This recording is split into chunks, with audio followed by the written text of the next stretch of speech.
मुख्यमंत्री एकनाथ शिंदे यांची आज दुपारी 1 वाजता ठाण्यातल्या प्रमुख पदाधिकाऱ्यांसोबत बैठक आहे। विधानसभेतल्या महायुतीचे 4 उमेदवार आणि पदाधिकारी या बैठकीला उपस्थित राहतील। ठाणे शहर, कोपरी 5 पाघडी, ओवळा माचीवाडा आणि कळवा मुंब्रा विधानसभेतल्या पदाधिकाऱ्यांसोबत ही बैठक आहे। महाविकास आघाडीची आज मुंबईतल्या बीकेसीमध्ये जाहीर सभा होणार आहे। या जाहीर सभेला राहुल गांधींसह बड्या नेत्यांची उपस्थिती असणार आहे। दरम्यान काल खासदार वर्षा गायकवाड आणि अनिल परब यांनी सभास्थळाची पाहणी केली। काँग्रेस नेते राहुल गांधी आज नागपूर दौऱ्यावर आहेत। ते दीक्षाभूमीला भेट देऊन डॉक्टर बाबासाहेब आंबेडकरांना अभिवादन करणार आहेत। यावेळी राहुल गांधी संविधान संमेलन कार्यक्रमाला उपस्थित राहणार आहेत। उत्तर प्रदेशचे मुख्यमंत्री योगी आदित्यनाथ आज वाशिमच्या दौऱ्यावर आहेत। या ठिकाणी त्यांची प्रचार सभा पार पडणार आहे। महायुतीतल्या भाजपचे उमेदवार श्याम खोडेंच्या प्रचारार्थ सभेचं आयोजन करण्यात आलं। दुपारी 12 वाजता ही सभा होणार आहे। आपने जिस व्यक्ति को विधायक चुना। मनोज जरांगे आज 1 दिवसीय बीड जिल्हा दौऱ्यावर आहेत। तलवाडा इथल्या त्वरिता देवीचं दर्शन घेऊन जरांगे या दौऱ्याला सुरुवात करतील। जरांगे एकाच दिवशी 19 गावात भेटीगाठी घेणार आहेत। शिवसेना उद्धव बाळासाहेब ठाकरे पक्षाचे आमदार सुनील राऊत यांच्या वादग्रस्त विधानाची राष्ट्रीय महिला आयोगाकडून गंभीर दखल घेण्यात आली। सुवर्णा करंजे यांच्याबाबत सुनील राऊत यांनी आक्षेपार्ह विधान केलं होतं। या प्रकरणी कारवाई करण्याची सूचना राष्ट्रीय महिला आयोगाने ट्विट करून पोलिसांना केली आहे। शिवसेना पक्ष आणि धनुष्यबाण चिन्ह प्रकरणी 8 नोव्हेंबरला निर्णय होणार आहे। पक्ष आणि चिन्हाबाबत निवडणूक आयोगाने दिलेल्या निकालाविरोधात शिवसेना उद्धव बाळासाहेब ठाकरे पक्षाने याचिका दाखल केली होती।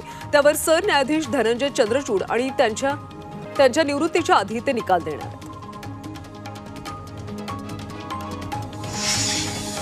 नोव्हेंबर महिन्याच्या अखेरच्या आठवड्यामध्ये संसदेचं अधिवेशन सुरू होणार आहे। 25 नोव्हेंबरपासून संसदेचं हिवाळी अधिवेशन सुरू होते। 25 नोव्हेंबर ते 20 डिसेंबर असा अधिवेशनाचा कालावधी असणार आहे। केंद्रीय संसदीय कार्यमंत्री किरण रिजिजू यांनी ट्विट करून ही माहिती दिली। पक्ष फुटल्यानंतर शरद पवारांची अवस्था झाली होती तशीच आज आपली अवस्था झाली। राष्ट्रवादी काँग्रेस शरदचंद्र पवार पक्षाचे उमेदवार हर्षवर्धन पाटील यांनी खंत व्यक्त केली। इंदापूरच्या प्रचार सभेत त्यांनी हे वक्तव्य केलं।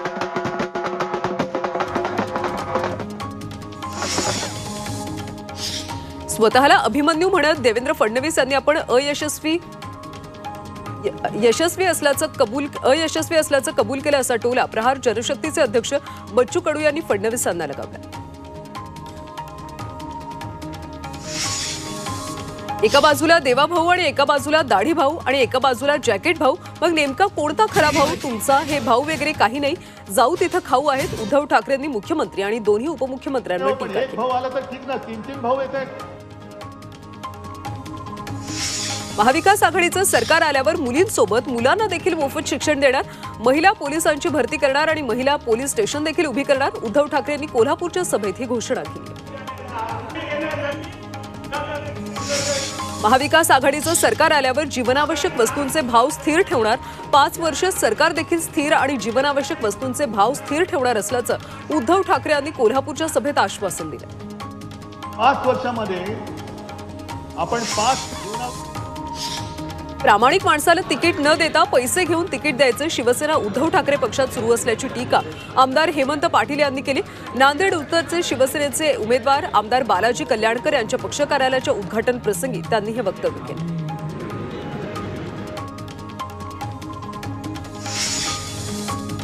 शिवसेना उद्धव बाळासाहेब ठाकरे पक्षाचे आमदार सुनील राऊत यांच्या वादग्रस्त विधानाची राष्ट्रीय महिला आयोगाकडून गंभीर दखल घेण्यात आली। सुवर्णा करंजे यांच्याबाबत सुनील राऊत यांनी आक्षेपार्ह विधान केलं होतं। या प्रकरणी कारवाई करण्याची सूचना राष्ट्रीय महिला आयोगाने ट्विट करत पोलिसांना दिली।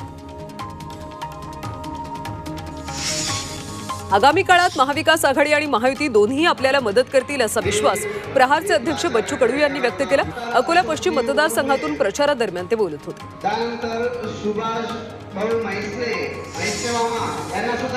2014 पासून वारंवार काँग्रेसकडून वसंतदादा घराण्याला उमेदवारी देण्यात येत नाही, वसंतदादा कुटुंबावरच अन्याय का, असा सवाल खासदार विशाल पाटील यांनी केलाय। सांगलीमध्ये काँग्रेसच्या बंडखोर जयश्रीताई पाटील यांच्या प्रचार सभेदरम्यान त्यांनी हा सवाल उपस्थित केला।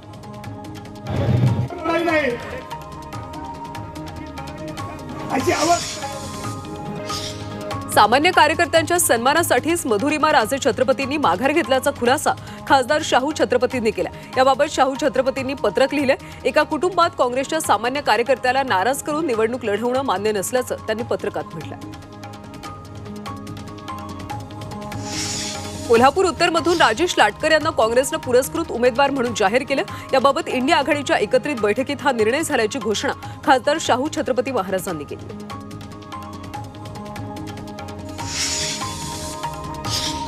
राधानगरीतल्या उमेदवार निवडून आणण्याची जबाबदारी सतेज पाटलांवर असल्याची घोषणा उद्धव ठाकरे यांनी केली। ठाकरे पक्षाचे उमेदवार केपी पाटील यांच्या विजयाची जबाबदारी सतेज पाटलांवर देण्यात आली। आदमापूरमधल्या सभेमध्ये बोलताना ठाकरेंनी ही घोषणा केली। परभणीच्या गंगाखेड विधानसभेमध्ये महायुतीचे उमेदवार रत्नाकर गुट्टे यांना धक्का बसला। राष्ट्रवादीचे माजी आमदार डॉक्टर मधुसूदन केंद्रे यांनी महाविकास आघाडीचे उमेदवार विशाल कदम यांना जाहीर पाठिंबा दिला। त्यामुळे या निवडणुकीमध्ये मुंडे गुट्टे असा वाद पेटल्याचं पाहायला मिळालं। विरोधकांनी पैशाचं आमिष दाखवून माझ्या नावाचा डमी उमेदवार निवडणुकीत उतरवला असा आरोप घनसावंगीचे भाजपचे बंडखोर उमेदवार सतीश घाटगे यांनी केला। घाटगेंनी राजेश टोपेंचं नाव न घेता त्यांच्यावर आरोप केला। या मतदारसंघात घाटगे यांची थेट लढत राजेश टोपे यांच्यासोबत होणार आहे। जळगावच्या मुक्ताईनगर मतदारसंघातले अपक्ष उमेदवार विनोद सोनवणे यांच्या ताफ्यावर गोळीबाराचा प्रयत्न झाला। दुचाकीवरून आलेल्या अज्ञातांनी गाडीवर गोळीबार केल्याचा आरोप सोनवणे यांनी केला। या प्रकरणी अज्ञातांच्या विरोधात बोदवड पोलीस ठाण्यात तक्रार नोंदवण्यात आली। भाजपच्या राष्ट्रीय प्रवक्त्या माजी खासदार हिना गावित यांनी भाजपला रामराम केला। हिना गावित यांनी भाजपच्या सर्व पदांचा राजीनामा देत अक्कलकुवा मतदारसंघातून अपक्ष उमेदवारी अर्ज दाखल केलाय। बंडखोरीमुळे पक्षाची प्रतिमा मलिन होऊ नये म्हणून हा निर्णय घेतल्याचं हिना गावित यांनी म्हटलंय। देवळाली मतदारसंघातून महायुतीच्या अधिकृत उमेदवार सरोज अहिरे असल्याचं छगन भुजबळ यांनी म्हटलंय। राजश्री अहिराव यांनी अर्ज मागे घेतला नाही, त्यामुळे त्यांच्या विरोधात योग्य कारवाई करण्याचा निर्णय वरिष्ठ पातळीवर होणार असल्याचं भुजबळ म्हणाले। त्यामुळे देवळाली मतदारसंघात महायुतीमध्ये घमासान होणार आहे।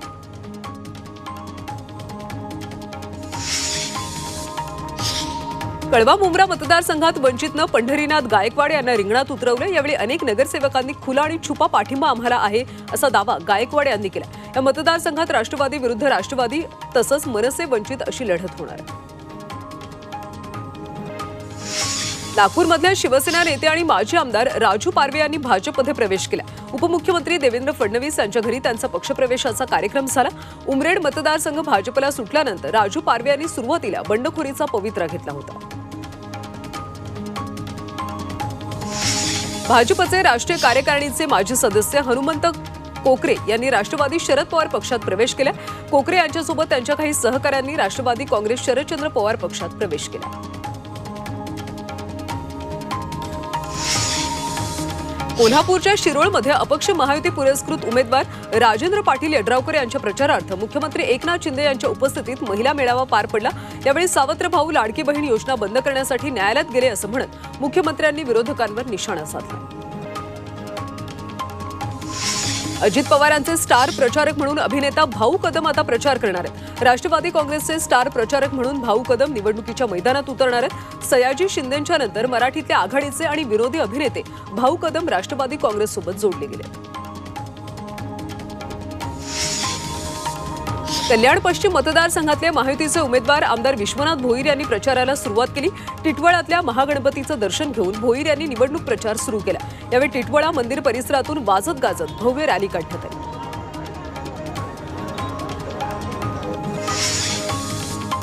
रायगडमधल्या कर्जत खालापूरचे महायुतीचे उमेदवार महेंद्र थोरवे यांनी प्रचाराला सुरुवात केली। सिद्धिविनायक मंदिरात दर्शन घेऊन त्यांनी प्रचाराला प्रारंभ केला। यावेळी महायुतीचे शेकडो कार्यकर्ते उपस्थित होते। मुंबईतल्या वडाळा विधानसभा मतदारसंघात शिवसेना उद्धव बाळासाहेब ठाकरे पक्षाकडून श्रद्धा जाधव निवडणूक लढवतात। त्यांच्या प्रचारासाठी आदित्य ठाकरे यांनी रोड शो केला। परळमधल्या काँग्रेसचं कार्यालय टिळक भवन ते वडाळा असा हा रोड शो होता। आदित्य यांचा यंदाच्या विधानसभा निवडणुकीतला हा पहिला रोड शो।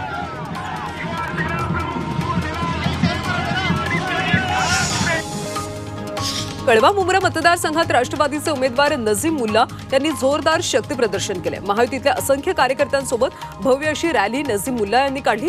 रॅलीमध्ये अनेक माजी नगरसेवक सहभागी झाले होते। यावेळी जितेंद्र आव्हाडांना आव्हान देणार असल्याचं त्यांनी म्हटलं। बीडमध्ये राजेभाऊ फड महाविकास आघाडीचा प्रचार करणार आहेत. उमेदवारी न मिळाल्यानं त्यांनी अपक्ष उमेदवारी अर्ज दाखल केला होता. तर आता अर्ज मागे घेतल्यानंतर आपण महाविकास आघाडीचा प्रचार करणार असल्याचं त्यांनी स्पष्ट केलं. शिरूर हवेली मतदारसंघाचे राष्ट्रवादी अजित पवार गटाचे उमेदवार माऊली कटके यांनी प्रचाराचा शुभारंभ केला. थेऊरच्या चिंतामणीच्या चरणी नारळ फोडून त्यांनी प्रचाराला सुरुवात केली. यावेळी अभिनेते सयाजी शिंदे आणि माजी खासदार शिवाजीराव आढळराव पाटील उपस्थित होते. जुन्नर विधानसभेचे राष्ट्रवादी शरदचंद्र पवार पक्षाचे उमेदवार सत्यशील शेरकर यांनी प्रचार सुरू केला. आळेफाटा परिसरात त्यांचा प्रचार दौरा संपन्न झाला. यावेळी शेरकर यांनी बैलगाडीतून वाजत गाजत मिरवणूक काढली. यावेळी शेरकरांनी सरकारवर जोरदार निशाणा साधला. शिवसेनेचे वरळीतले उमेदवार मिलिंद देवरा यांनी रॅलीसाठी पैसे देऊन माणसं आणल्याचा आरोप करण्यात आला. उद्धव ठाकरे पक्षाचे खासदार अनिल देसाईंनी याबाबत पत्र लिहित निवडणूक आयोगाकडे तक्रार केली. मिलिंद देवरा यांनी आचारसंहिता भंग केल्याचा आरोप देसाईंनी केला. स्वतःच कारवाईच्या लाईनमध्ये आहे, त्यामुळे स्वतःला अभिमन्यू समजू नये असा इशारा पटोले यांनी देवेंद्र फडणवीसांना दिला. मी अभिमन्यू आहे, चक्रव्यूह भेदून बाहेर येणार असं वक्तव्य देवेंद्र फडणवीस यांनी केलं होतं. त्याला पटोले यांनी जोरदार प्रत्युत्तर दिलं. गृहमंत्री अमित शहा 7 तारखेला रात्री कोल्हापूरमध्ये मुक्कामी असणार आहेत आणि त्यानंतर 8 तारखेला कोल्हापूर दक्षिण, सांगली, जत, कराड दक्षिण आणि पुण्यातल्या खडकवासला इथं अमित शहा यांच्या सभा होणार आहेत. अकोल्यातल्या महायुतीच्या 5ही उमेदवारांच्या प्रचारासाठी पंतप्रधान नरेंद्र मोदी 9 नोव्हेंबरला येणार आहेत. मोदींच्या जाहीर सभेसाठी डॉक्टर पंजाबराव देशमुख कृषी विद्यापीठाच्या प्रांगणामध्ये जय्यत तयारी करण्यात आली. या ठिकाणी 3 डोम आणि 2 सभा मंडपांची उभारणी केली जाते.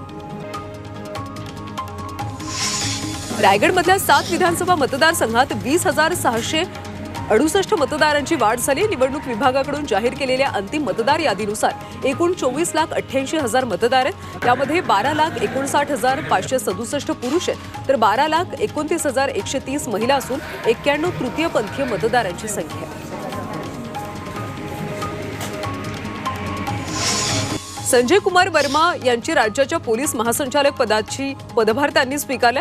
रश्मी शुक्लांची निवडणूक आयोगाने बदली केल्यानंतर मुंबई पोलीस आयुक्त विवेक फणसाळकरांकडे अतिरिक्त भार सोपवण्यात आला होता आणि त्यानंतर संजय वर्मांची राज्याच्या पोलीस महासंचालकपदी नियुक्ती करण्यात आली.